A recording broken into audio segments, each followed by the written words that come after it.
It is so nice to hear the truth about Gaza.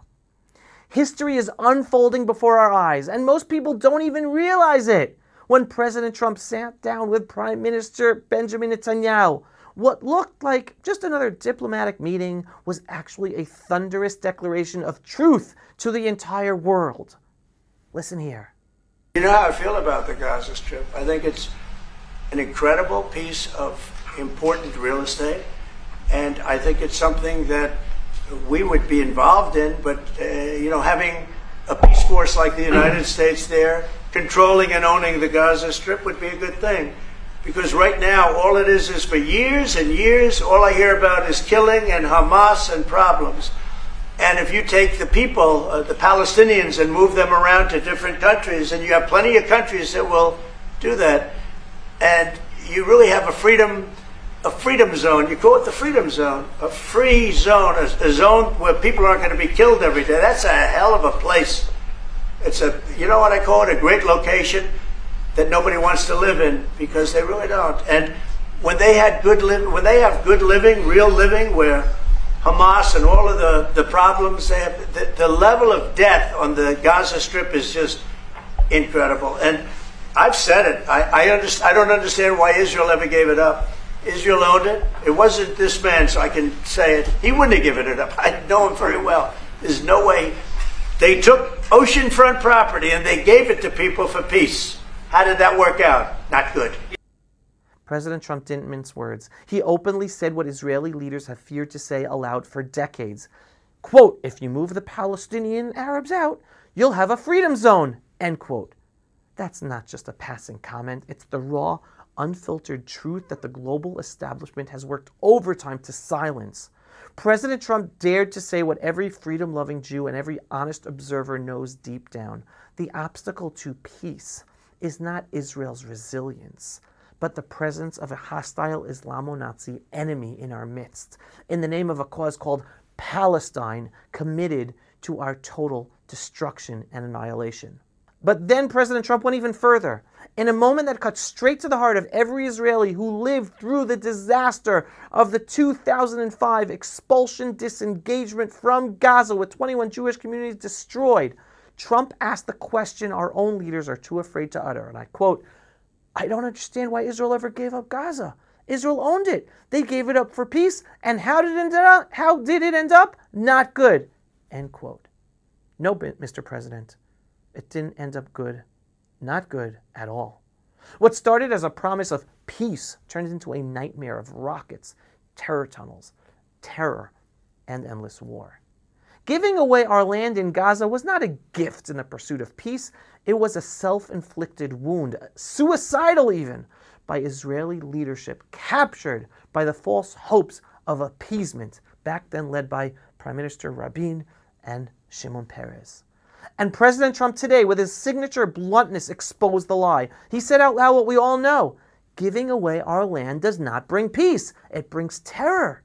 For too long, the deep state, global elites, and Israel's own leftist establishment have tried to gaslight us into believing that we are the problem, that the proud Jews living in our ancestral homeland, from Judea and Samaria to Gaza and even in Jerusalem, we are the obstacle to peace. They've pushed the two-state solution, land withdrawals, and suicidal concessions, all while our enemies, Hamas, Palestinian Authority, stockpile weapons and have their mothers teach their children to hate us and want to be martyrs. But here's the beauty of this moment. The lies are collapsing under their own weight. This recent Trump-Netanyahu meeting in the White House is another sign of the turning tide. Trump, unshackled by political correctness, voiced what every sane person sees. Netanyahu never had a U.S. president this understanding of our reality to work with before. This is a total game changer. Netanyahu no longer has to suck up and dance around delusional policies and demands from the White House while trying his best to protect Israel. Seasoned by war and leadership and dealing with backstabbing U.S. administrations until today, Netanyahu knows today exactly what this means. Together, Trump and Netanyahu made it clear. Israel stands at the forefront of a global battle between civilization and barbarism, between freedom and tyranny. There are still plenty of differences between Netanyahu and Trump. And there's two different sets of national interests that have to be taken into consideration. But make no mistake, they both know that the big picture of their policies is not just about Israel. It's about the future of the freedom-loving world. The same forces attacking Israel, Sunni and Shia jihadi Islam, UN bureaucrats, and the progressive, really regressive elites, the whole Red-Green Alliance, are the same forces undermining freedom worldwide and in America. It's that same Red-Green Alliance out to destroy the whole freedom-loving world. Trump knows it. Netanyahu, we're living it in Israel, and together they're signaling that Israel will no longer play defense. We will stand tall, proud, and unafraid in our ancestral homeland as sovereign. And now we must take the next historic step. Israel must restore its full sovereignty over Gaza, not as conquerors, but as the indigenous people returning and resettling our homeland. After implementing Trump's immigration plan for Gaza, we must rebuild our Jewish communities in Gaza, just as our ancestors lived there for centuries. It was in Gaza, back in the 17th century, that Rabbi Yehuda Halevi Nejara, the chief rabbi of Gaza City, composed the beautiful Shabbat song, Karibon, that Jews sing all over the world.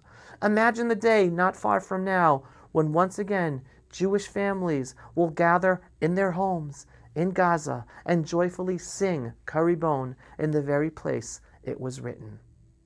This is not nostalgia. This is our future. Jewish presence is not the obstacle to peace. Jewish presence in our ancestral homeland is the solution. Our return to Gaza, like our future return to, yes, the areas in southern Lebanon, in southern Syria, all northern Israel, all parts of our historical homeland from the tribes, is the true path to lasting peace and security in the Middle East.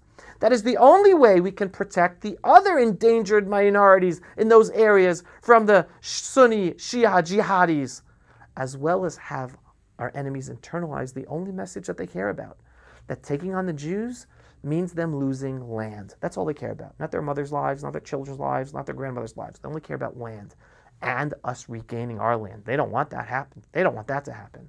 Only when the Jewish people live proudly and securely in every corner of our land will our enemies finally understand Israel is here to stay. And when that day comes, no more appeasing. Not only will Israel be safer, but the entire free world will stand stronger. Am Israel Chai. Strengthen your belief in the one above. Help me share these messages. It's when we empower ourselves with the truth and understanding what really needs to happen. One day it's going to happen. It might not happen today, tomorrow, 5 years, 10 years, but if we understand what's necessary and why, one day we will make it happen. Signing off for another episode of the Pulse of Israel in our eternal and ancestral homeland, the land of Israel, in our beautiful, biblical, eternal, and indivisible capital, Jerusalem, since King David's time. If you are not yet a subscriber for a daily, belief-based, inspiring, politically incorrect truth of our daily Pulse of Israel videos, what are you waiting for? Go to pulseofisrael.com and click to subscribe. And yes, we are a donor-based operation. We need your support to do our work as we're heavily censored across social media platforms.